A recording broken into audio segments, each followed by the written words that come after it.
Hello, नमस्कार मंडळी. कसं काय, बरं आहे ना? माझं पण मस्त झालं आहे तुमच्या आशीर्वादाने. सर्वप्रथम तुम्हा सगळ्यांना मराठी नववर्षाच्या आणि गुढीपाडव्याच्या हार्दिक शुभेच्छा.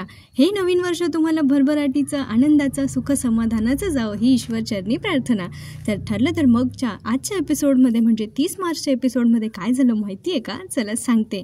तर बिचारी आपली सायली मस्तपैकी सकाळी लवकर उठली आहे. आज त्यांच्याकडे पण गुढीपाडवा आहे आणि तिने छानपैकी पूजा मांडली आहे, बाहेर सगळी सजावट केली आहे आणि सगळे पूजेची तयारी करून ठेवली आहे. प्रियाला आज काय जाग आलेली नाही आहे आणि आज तिची रांगोळीवाली पण बहुतेक आलेली नाही आहे.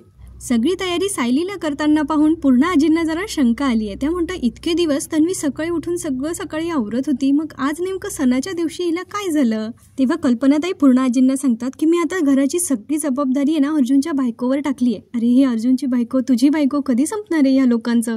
बिचाऱ्या सायलीला कधी सायली म्हणून हाक मारणार आहेत काय माहिती, की डिरेक्टली तन्वी म्हणूनच हाक मारतात काय माहिती. बघूयात पुढे आपल्यासाठी तर एंटरटेनमेंट असणार आहे. तेव्हा पूर्ण आजी कल्पनाताईंना म्हणतात, का असं का केलंस तू? तर त्या सांगतात, मला हे ना अर्जुनच्या बायकोला कामचुकारपणा करू द्यायचं नव्हतं म्हणे.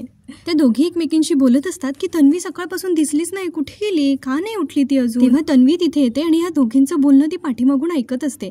तर ती म्हणत असते, अरे यार, नेमकं आजच गुढीपाडव्याच्या दिवशी मला काय एवढी झोप लागायची होती, आता काय कारण सांगू यांना? आणि मग जसं शाळेतली मुलं शाळेत न जाण्यासाठी पोट दुखण्याचं नाटक करतात ना, तसंच प्रियाने आज पोट दुखण्याचं नाटक केलं आणि जोरात ओरडते, आई ग. मग या दोघींचं लक्ष आता तिच्याकडे जातं.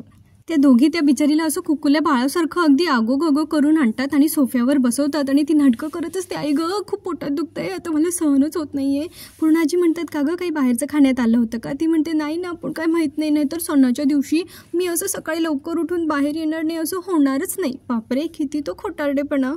पूर्ण आजीला बघा ना, नातीची किती काळजी. आता त्या इतक्या पॅनिक होतात, म्हणतात, हा अश्विन कुठे गेला? कल्पनाताई पण अश्विनला मोठमोठ्याने आवाज देतात, अश्विन, अरे अश्विन. आता अश्विन येतो तिथे, तो विचारतो, काय झालं अगं तन्वी? तेव्हा तन्वी सांगते, माझ्या पोटात खूप दुखतंय. अश्विन विचारतो, कुठल्या बाजूला? ती सांगते, उजव्या बाजूला. आणि अश्विन तिला विचारतो, काल रात्री काही बाहेरचं खाण्यात आलं होतं का? ती म्हणते, अरे असं काय करतोस, आपण दोघं एकत्रच नाही का जेवलो?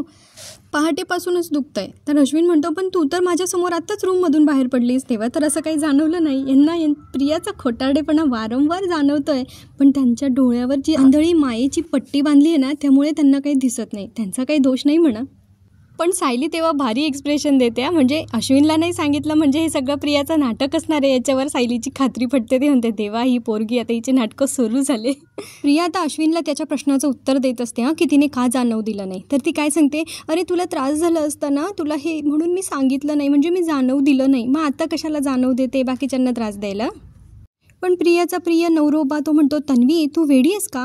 ही अशी गोष्ट माझ्यापासून लपवलीस का? तेव्हा पूर्णाई म्हणतात, अगं नवरा म्हणून नाही, डॉक्टर म्हणून सांगायचं होतंस त्याला. तर प्रिया म्हणते, तो रात्री एवढा थकून आला होता आणि उगीच त्याला त्रास कशाला, म्हणून मी त्याला सांगितलं नाही. पण आता अश्विनने तिला सांगितलं मस्तपैकी की तू आता मस्त आराम कर, मी तुला ना गोळ्या लिहून देतो. आता ती औषधांचं नाव घेतल्यानंतर प्रियाचा चेहरा बघा, किती घाबरली ती. म्हणजे प्रिया महिपतच्याच गोळ्यांना नाही तर अश्विनच्या गोळ्यांना सुद्धा घाबरते. गोळ्यांचं नाव घेतल्यानंतर प्रिया म्हणते, गोळ्या कसल्या गोळ्या, कशाला गोळ्या, नको आता जरा मला लगेच तिला 1 मिनिटात पुढच्या क्षणाला बरं वाटायला लागलं बरं का. यांना हा खोटारडेपणा तरी पण लक्षात नाही येणार. ती म्हणते, आता मला जरा बरं वाटतंय.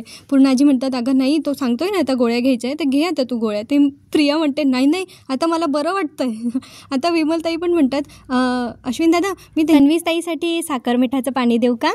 अश्विन म्हणतो, हो दे, पण मग त्या पाण्याने पण बरं नाही वाटलं तर मग तुला गोळ्या घ्याव्याच लागतील. तेव्हा ती म्हणते, हो मी घेईन ना गोळ्या. मग विमलताई सांगतात, तन्वीताई तुम्ही तुमच्या खोलीत जाऊन आराम करा, मी तुम्हाला पाणी तिथेच आणून देते. तेव्हा ती म्हणते, नाही मी ना इथेच जरा वेळ पडते, मला या सगळ्यांसोबत जरा बरं वाटेल, मी आपोआप बरी होईल.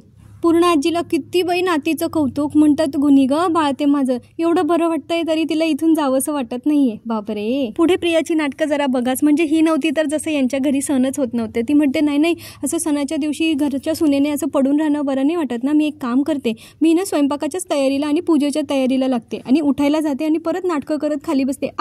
हिला ॲडमिट करून द्या रे, खूपच नाटकं करते. ती पूर्ण आजींना सांगत असते की मला ना अजिबातच उठवत नाहीये, हालचाल केली तरी दुखतंय पोटामध्ये. आता कल्पनाताई म्हणतात, तू आहे ना इथेच अजिबात हालचाल करू नको, इथेच बसून राहा, मी सगळा स्वयंपाक ना विमलला करायला सांगते.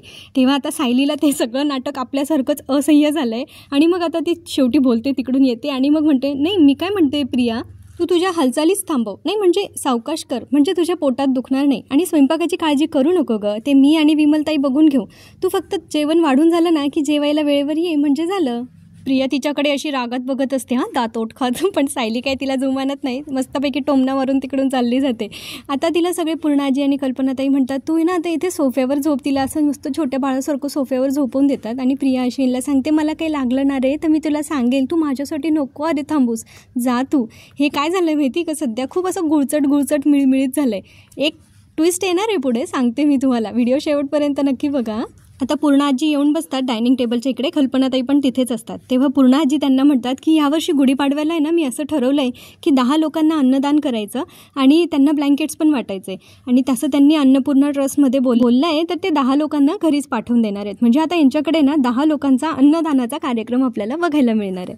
कल्पनाताई म्हणतात, मी लागते तयारीला. पण सायली म्हणते, आई ही जबाबदारी, अन्नदानाची जबाबदारी मी घेऊ का? म्हणजे मी जेवणाचं सगळं बघतेच, पण ब्लँकेट्स पण मीच मागवते. तेव्हा त्या म्हणतात, तुला सगळ्या गोष्टीत पुढे करायची सवयच आहे का गं? तेव्हा सायलीच त्यांना सांगते, नाही म्हणजे तुमचाच थोडा भार हलका होण्यासाठी मी म्हणत होते, आणि जबाबदारी घ्यायची आहे ना मला, मग करू द्या ना मला एवढं सगळं. इकडे प्रिया म्हणत असते, घे बाई घे जबाबदारी, काही त्रास न करता, वाईटपणा न घेता मला मस्त आराम करण्याची ट्रिक सापडली आहे. मग कल्पनाताई पण सांगतात, ठीक आहे, आज बिचाऱ्या तन्वीला काही करता येत नाही आहे, तर मग तूच कर. आता सायली तर खुश झाली, लागली पण कामाला लगेच. तिने आता फोन केला आहे ब्लँकेटसाठी बरं का. ती बोलते, हॅलो पनवेल क्विल्ट सेंटर, आम्हाला आहे ना 10 उच्च प्रतीची ब्लँकेट्स हवी आहेत. हो, घरपोच, ताबडतोब पाठवून द्या. हां. आता प्रिया हे सगळं ऐकत असते. म्हणजे नक्कीच काहीतरी प्लॅन शिजणार आहे आता याबाबत प्रियाचा. आणि कल्पनाताई इकडे म्हणत असतात, 10 माणसांचा स्वयंपाकही जास्त असतो, हे लक्षात असू देत. म्हणजे जसं सायलीने याआधी कधी केलंच नाही आहे. आणि तिकडून प्रिया झोपल्या सायलीला सांगते, तिला सजेशन देते, बघ तुला जमणार असेल तर कर, नाहीतर बाहेरून ऑर्डर कर ना. तेव्हा सायली म्हणते, सुभेदारांच्या घरचं अन्नदान हे असं बाहेरून आणलेल्या जेवणाने होणार आहे का? अगं पूर्णाई किती पुण्याचं काम करतायत, मी त्यात कुठलीही गडबड होऊ देणार नाही. आणि आता लागली आहे सायली मस्तपैकी कामाला. सायलीने कामाचं नियोजन केलं आहे मस्तपैकी. आता तिने विमलताईंना सांगितलं की तुम्ही कुर्मा भाजीची तयारी करायला घ्या, मी कणिक मळते आणि यांना आधी कॉफी देऊन येते, आणि मग कोशिंबीर करते, आणि पुऱ्या आपण दोघी मिळून करू. आता ती गेली आहे अर्जुनला कॉफी द्यायला. घरात असला काही सणवार असला ना की सायलीचा उत्साह एकदम 7वे आसमान पर असतो. आता तिचे मस्तपैकी कामांचं नियोजन बघून ना विमलताई म्हणतात, तुमचा हा आजचा दानाचा कार्यक्रम ना उत्तम होणार आहे बघा. सायलीताईंचा उरकच एवढा आहे ना की सगळी कामं पटापट होतील. मग पूर्णाजींना काही सायलीचं कौतुक सहन होत नाही. ते म्हणतात, तुला कोणी सांगितलंय मध्ये बोलायला, कामं कर चल.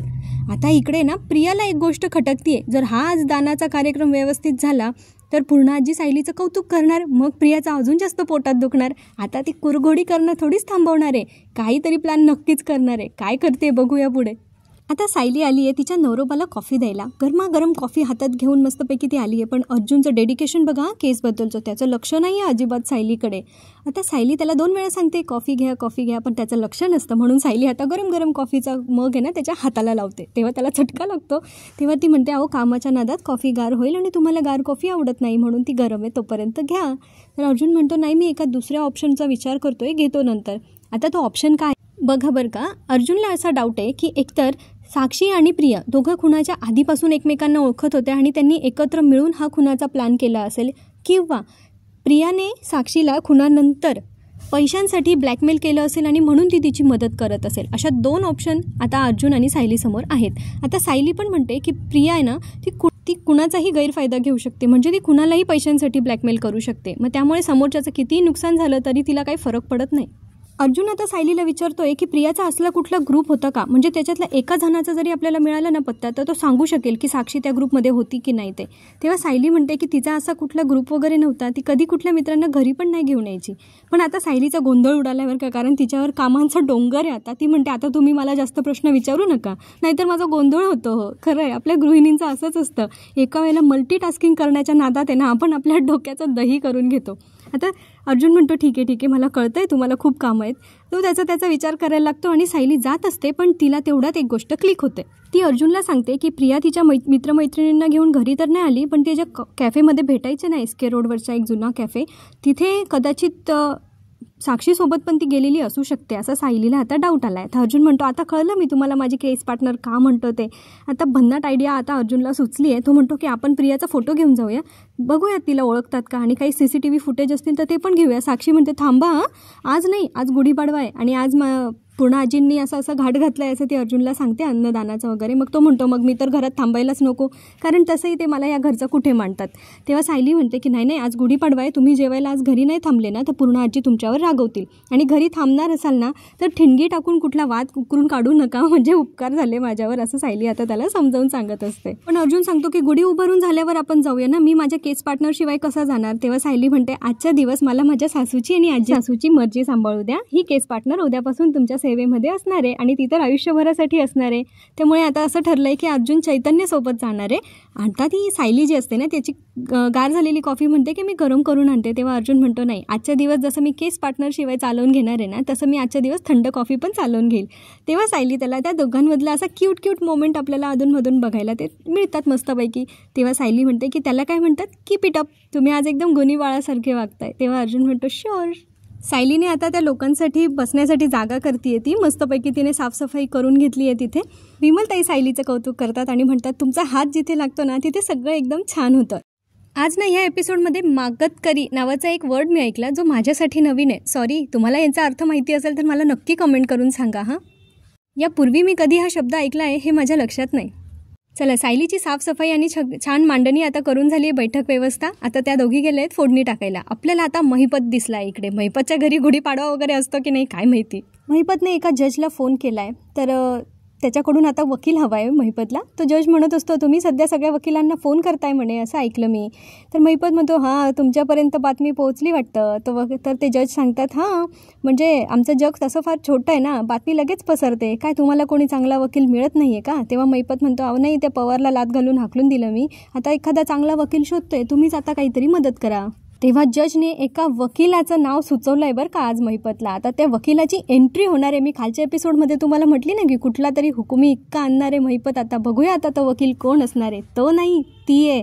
कारण जजने आता एका लेडी वकिलाचं नाव सुचवलं आहे महिपतला, ज्या एकटीमध्ये अर्जुन समोर उभं राहण्याची ताकद आहे. म्हणजे बुद्धिवान असणार आहे ती वकील, ती असणार आहे. तिचं नाव सांगितलं आहे त्याने, दामिनी देशमुख. म्हणजे आता दामिनी देशमुखच्या भूमिकेत आपल्याला कुठल्या नवीन पात्राची एंट्री बघायला मिळते पुढच्या काही भागांमध्ये. इंटरेस्टिंग ट्विस्ट आपल्याला येणार आहे. आणि प्रियाचा मिळमिळीतपणा आता जो थोडासा मालिकेमध्ये आला आहे तो कदाचित कमी होऊन चटपटीत मालिका होऊ शकते मित्रांनो. Stay tune. आता कल्पनाताई येतात बाहेर बघायला की गुढीपाडव्याची पूजेची तयारी सगळी नीटनेटकी झाली आहे की नाही. तेव्हा विमलताई त्यांना सगळ्या गोष्टी वेळेच्या वेळी झाल्या आहेत असं दाखवून देतात. आणि विमलताई सायलीचं कौतुक करत म्हणतात की ही तयारी मी नाही तर सायलीताईंनी केली आहे, त्याच्यामुळे त्यांच्याकडून तर व्यवस्थितच होणार ना. कल्पनाताई म्हणतात मी फक्त तयारी नीट झाली का एवढंच विचारलं, कोणी केली आहे हे विचारलं का तुला. उगीच मध्ये बोलत असते. गेल्या कल्पनाताई परत चिडून. आता इकडे आपल्याला सायली आणि अर्जुन मस्तपैकी तयारी करतायत, गुढीपाडव्यासाठी रेडी होत आहेत. पण आजच्या एपिसोडमध्ये मला एक गोष्ट नाही समजली. गुढी तर आपण सकाळी सकाळी उभारतो ना, सायलीने आधी सगळी कामं केली आणि मग गुढी उभारली का. काहीतरी सिक्वेन्स चुकला वाटतं. जाऊ देत, आपलीच मालिका आहे, सांभाळून घेऊया. हाय, इथे अर्जुन आता सायलीचं कौतुक करत असतो. म्हणतो मी कोणी इतकं सुंदर कसं दिसू शकतं. तेव्हा सायली म्हणते मी सुंदर आहे की नाही माहीत नाही, पण आहे ती तुमची आहे. अर्जुन म्हणतो कधी कधी मला माझ्या नशिबावर विश्वास बसत नाही. तेव्हा सायली म्हणते की आपल्या दोघांपैकी नशीबवान कोण हे ठरवायचं असेल ना तर मीच जिंकणार आहे. अर्जुन आता सायलीच्या साडीच्या निऱ्या व्यवस्थित करून देतोय. तेव्हा सायलीला त्यांच्यातले प्रेमळ क्षण आठवत आहेत पूर्वीचे. ती म्हणते हे सगळं तुम्ही आधीही केलं आहे, आठवत आहे ना. अर्जुन म्हणतो हो आठवत आहे ना. तेव्हा सायली त्याला म्हणते आपण कुठपासून सुरुवात केली होती आणि कुठेपर्यंत येऊन आलो आहे ना, कसा होता ना आपला प्रवास. अर्जुन म्हणतो हो, हा प्रवास जरा डिफिकल्ट होता पण इंटरेस्टिंग होता, आणि तुम्ही सोबत आहात ना मग हॅपी होता. आणि असा अजून कितीही प्रवास मी करू शकतो. आणि त्यांच्या गुलाबी क्षणांमध्ये ठरलं तर मगचं इन्स्ट्रुमेंटल लागलं नाही असं कसं होणार. ला ला ला ला ला ला ला ला हो, आहा मस्त, मला खूप आवडतं. अर्जुन सायलीला म्हणतो जर देवाने मला विचारलं ना की खरं सौंदर्य काय असतं तर मी तुम्हाला पुढे करेल अस्सल 24 कॅरेट सौंदर्य. तेव्हा सायली म्हणते सौंदर्य हे बघणाऱ्याच्या नजरेत असतं. अर्जुन आता जरा लाडात येतोय, पण सायली म्हणते आता मला हरभऱ्याच्या झाडावर चढवू नका, मला खूप कामं पडली आहेत. तेव्हा अर्जुन म्हणतो सगळ्या लव्ह स्टोरीज ना ह्या एका वाक्यावर थांबतात, एंड होतात. तेव्हा सायली म्हणते पण आपली लव्ह स्टोरी कधीच एंड होणार नाही आहे. आता सायली केसात गजरा माळायला जाते तर अर्जुन तिला प्रेमाने गजरा माळून देतो. ओके, आता यांच्यातला रोमॅन्सचा सीन संपला आहे. आता पुढे आपल्याला नवीन विवाहित जोडप्याचा रोमॅन्स बघायला मिळतोय का बघूया. अश्विन आता प्रियाचं कौतुक करत असतो की तू खूप छान दिसते. ती म्हणते हो, आणि आता मला एकदम फ्रेश वाटतंय आणि पोटात पण दुखत नाही आहे. तेव्हा अश्विन म्हणतो पण एकदम अचानक कसं, मी तर तुला काही औषध पण दिलं नाही. तेव्हा प्रिया त्याला आता लाडीगोडी लावत म्हणते तुझ्यातल्या नवऱ्याचं इतकं प्रेम मिळतंय, मग तुझ्यातल्या डॉक्टराचं औषध कशाला लागणार आहे मला. आता देईन एक बुक्की तुला. तेव्हा या दोघांमधला थोडासा पांचट संवाद आपल्याला बघायला मिळतोय की तुला बरं नव्हतं म्हणून मला बरं वाटत नव्हतं, असं तसं. आता ती म्हणते तू जा खाली, आता मी येते थोड्या वेळाने. तेव्हा तो तिला सांगतो नाही, बेडवर बसवतो तिला आणि म्हणतो आता आराम कर, मी पूजाच्या वेळेला तुला खाली बोलवेल, तेवढ्यापुरतोच खाली आहे. आता तो आहे ना तिच्याकडून फोन पण काढून घेत असतो. तेव्हा प्रिया म्हणते नाही, आता याने फोन काढून घेतला तर मी सायलीची वाट कशी लावणार, म्हणून ती म्हणते मला ना आईची खूप आठवण येते, अरे मला जरा आईला व्हिडिओ कॉल करू दे, मग मी आराम करते. आता म्हणून असं म्हटल्यानंतर अश्विन आता तिला फोन देऊन देतो आणि तिकडून चालला जातो. त्यानंतर आता हिने त्या पनवेल क्विल्ट सेंटरला फोन केला आहे आणि सायलीच्या नावाने फोन केला आहे की मी सायली सुभेदार बोलते आणि मी ते 10 ब्लँकेट सांगितले होते. त्यावेळेला तो समोरचा माणूस म्हणतो की हो मॅडम, तुम्ही सांगितलेले 10 चांगल्या क्वालिटीचे ब्लँकेट आमचा माणूस घेऊन निघाला आहे, तो कधीही तुमच्या इथे पोहोचेल. आता प्रियाने त्याला काय सांगितलं माहिती आहे का, तो प्लॅन थोडा चेंज झाला आहे, तर आम्हाला आहे ना वाया गेलेली, फाटलेली, खराब झालेली, टाकून देण्यासारखी अशी 10 ब्लँकेट हवी. तर तो माणूस म्हणतो की म्हणजे शॉपकीपर म्हणतो नाही मॅडम, अशा ब्लँकेट आम्ही विकत नाही, त्या तर आम्ही बाजूला काढून ठेवतो. त्यावेळेला ती ना म्हणते की नाही, मला जरा वेगळ्या कारणासाठी हवी आहे, त्यामुळे तुम्ही तीच ब्लँकेट पाठवून द्या. आता तो सांगतो की तुम्ही सांगितलेली चांगली 10 ब्लँकेट घेऊन माझा माणूस तर आधीच निघाला आहे, तो कधीही पोहोचेल तुमच्या घरी. तेव्हा ती चिडते ना त्याच्यावर, म्हणते काय गरज होती एवढी घाई करायची. तेव्हा तो माणूस म्हणतो की नाही, तुम्हीच तर म्हटले होते ना की ताबडतोब पाठवून द्या, आता तो कधीही पोहोचत असेल. त्यावेळेला ती सांगते नाही, आता तुम्ही ना मी सांगितलेली ब्लँकेट पाठवा घरी आणि तो माणूस आला की मला फोन करा. आता दुकानातून एक व्यक्ती आला आहे आणि त्याने सायली अर्जुन सुभेदारच्या नावाने दरवाजावर हाक मारली. विमलताई जातात. तेव्हा तो व्यक्ती म्हणतो की त्यांनी 10 ब्लँकेट मागवली होती ना, ही घ्या. आता ती ब्लँकेट विमलताई घेऊन घरात जातात. मग पूर्ण आजी येतात, म्हणतात कुठे गेले सगळे. तेव्हा सगळे तिथे छानपैकी तयार होऊन येतात. तर मग पूर्ण आजी ना फक्त अश्विनलाच विचारतात की काय मग पहिला गुढीपाडवा आहे लग्नानंतरचा, काय तयारी झाली की नाही. तर म्हणतो हो अगदी छान वाटतंय. पण मग आता आहे ना तो म्हणतो अश्विन की पण डॅड असायला हवं होते ना, त्यांना मिस करतोय. त्यामुळे प्रिया म्हणते की आपण त्यांना व्हिडिओ कॉल करू ना, मग त्यांना कळेल की आपण त्यांना मिस करतोय ते. नाटकं करायला एक नंबर असतो नाही तरी. तेव्हा पूर्ण आजी म्हणतात हो, पण त्यासाठी आधी बाहेर तर चला, गुढी तर उभारूया. आणि इथेच आजचा भाग संपला. आता पुढच्या भागात यांची गुढी उभारली जाणार आहे बरं का. तेव्हा पूर्ण आजी ना एकदम असं टॉन्ट मारत बोलत असतात की चला या घरची खरी सुनबाई, तुमचा हात लागू द्या गुढीला. तेव्हा आता म्हणजे पूर्ण आजींचं म्हणणं असतं की अश्विन आणि प्रियाने गुढी उभारली पाहिजे. अर्जुन पण सांगत असतो की आमचं पण तर आत्ताच लग्न झालं आहे, म्हणजे आम्हीच आहे नवं जोडपं. पण आता सायली त्याला म्हणते आजच्या दिवशी तरी नका बोलू ना, वाद नका घालू, आणि पूजा कोणाच्या हातून आहे याला महत्त्व नसतंच ना. आणि त्यानंतर बघा बरं का, गुढीला लावलेला जो तांब्या असतो तो प्रियाच्या डोक्यात पडतो आणि तिचा कपाळ मोक्ष होतो. तिला पकडण्यासाठी म्हणून अश्विन बाजूला होतो, त्यावेळेला तो गुढी सोडून देतो आणि ती अर्जुन पकडतो. म्हणजे कलश असतो सायलीच्या हातात आणि गुढी असते अर्जुनच्या हातात. म्हणजे कदाचित या दोघांकडूनच उद्याचा गुढी उभारण्याचा कार्यक्रम पूर्ण होताना आपल्याला दिसतोय. तर हा असेल उद्याचा भाग. त्याच्यानंतरचा अजून एक प्रोमो रिलीज झालाय ज्याच्यामध्ये त्या पूर्ण आजींनी ज्या 10 लोकांना घरी बोलवलं होतं ना, त्यांचं स्वागत बहुतेक प्रियाने काचा टाकून केलेलं असावं आणि तिच्या हाताला एक काच लागलेली असते. जी व्यक्ती घरी आलेली असते ना, त्यांच्याही पायात एक काच जाते. त्यावेळेला प्रिया सीन क्रिएट करत असते की बघा सायलीने इथे कशा काचा टाकून ठेवलेल्या आहेत. त्यावेळेला सायली सगळ्यांच्या लक्षात आणून देते की तुझ्या हाताला कशी काच लागली आहे, ही काच फुटली म्हणजे तिच्याचमुळे फुटली असावी, असं कदाचित सायली पुढे प्रूव्ह करून देईल. आणि आता सायली जी व्यक्ती घरी आलेली असते त्यांना छानपैकी मलमपट्टी करून देते आणि प्रिया त्या काचा उचलताना आपल्याला त्याच्या पुढच्या प्रोमोमध्ये दिसणार आहे. तर मग पुढे बघणं पण इंटरेस्टिंग असणार आहे. त्यानंतर दामिनी देशमुखची एंट्री पण मिस नाही करायची आहे बरं का. त्यासाठी चॅनलला सबस्क्राईब करून ठेवा. मी पुढचे सगळे भाग घेऊन नक्की हजर होणार आहे तुमच्यासमोर. तोपर्यंत हसत राहा, आनंदी राहा, आपली आणि आपल्या प्रियजनांची काळजी घेत राहा. आयुष्य खूप सुंदर आहे, मस्तपैकी जगत राहा. व्हिडिओ आवडला असेल तर लाईक शेअर करा, चॅनलला सबस्क्राईब करा. भेटूया पुढच्या भागात. धन्यवाद.